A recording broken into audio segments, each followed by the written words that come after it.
So Matt, we often get asked, what does yellow and red mean when I'm sitting in the operator seat and I see that on the screen on my status strip? And I know you've spent quite some years in services and in data production prior to building these LiDAR products. Can you help us understand why seeing these indicators in the air is impactful and how you would action that? Sure. So, traditionally in a production workflow, we are doing our QC and our analysis in the office. We are processing that data, running some analytics on this to extract some raster-based analysis for density QC. Do I pass or do I fail to meet the acceptance criteria of my project? QL1, 8 points per meter data set. If and we can color code that raster. Green, good, yellow kind of on a threshold, and red failing. And from that, we'll determine reflights and send these back to the field. But that takes several days from the time we capture the data, process it, analyze it, and then return this feedback to our team in the field. With Galaxy Onboard, we've now been able to put that information into the operator's hands in real time. So we've defined an acceptance criteria in flight planning. And as an operator, I can see as I'm collecting a line in a raster-based feedback loop, is this passing, marginal, or failing to meet my criteria? Having that information while I'm in the air enables me to make a decision. Do I refly now? Is there some reason this might have failed, like water, for example?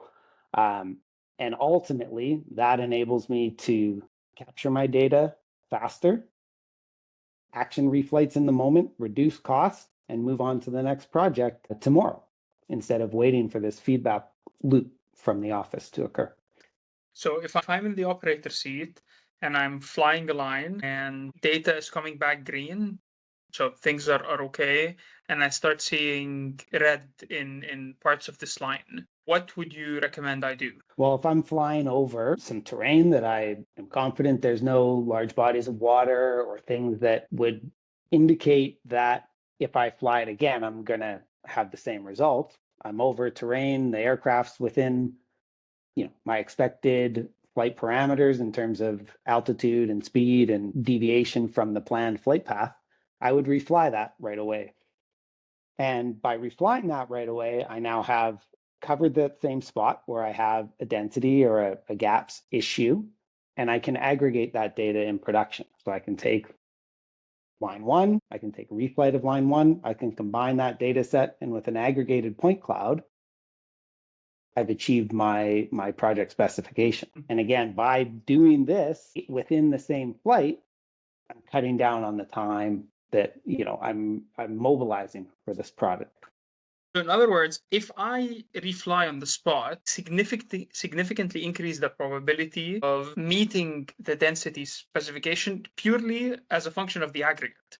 The multiple passes help me meet whatever that specification is. And that is better done in the air rather than when the production manager receives the data in the office. Absolutely. You have to remember with LiDAR, we can combine these data sets. We can add points on top of each other from adjacent lines or reflight lines. It's not like imagery where we cannot combine pixels from separate images to make up for this defect. It's a, unique benefit of LiDAR that the aggregation of this data set and the ability to refly in the air in the moment means we can achieve that spec. Again, mitigating some of these costs that do get associated with reflights when we are finding out about an issue several days down the production pipeline. So let's take a look at what it costs to capture some of these reflights. And we'll just take a very simple, straightforward project that would be captured in one day over 5 hours. So if we fly this project over 5 hours and we take an assumption of $2,000 an hour in aircraft costs, we're occurring in data acquisition costs just on the airplane. But we don't know if we have captured data that meets our specification or not. So after landing, we ship the data to the office and we go through our traditional processing period. And while that's happening, the aircraft is sitting on standby. Our field crew is waiting in hotels and collecting wages. And over that period of time, we determine our data did not meet our QC specification. And now we have to issue some reflights. So those reflights are going to take another 2 hours of acquisition. And most of that time is not laser on time. It's powering up the sensor, taxiing to the runway, ferrying to the project site, capturing the line. It may only be 20 minutes of data capture that we're actually incurring here. And we turn around and we return to the airport and we go through this whole process again. Ship the data back to the office, QC it. My aircraft sits on standby. My crew is in the hotel again and incurring wages and costs while we wait for that QC. So we pass QC, and ultimately our project costs are now accrued to $30,000. But with Onboard and an ability to QC this data in the air, we now know we've had a data issue during acquisition. Instead of landing and shipping and going back and forth, the aircraft simply turns around, recaptures that portion of the flight line, and returns to the airport. Ultimately, we land, we ship all the data back to the office, and we've completed this data acquisition at a significant cost difference to the acquisition where Galaxy Onboard was not a part of that program.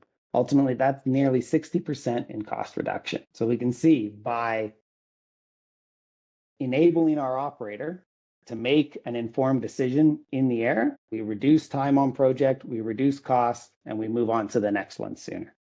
It really does change the game for data acquisition and production managers when it comes to data acceptance and reducing those.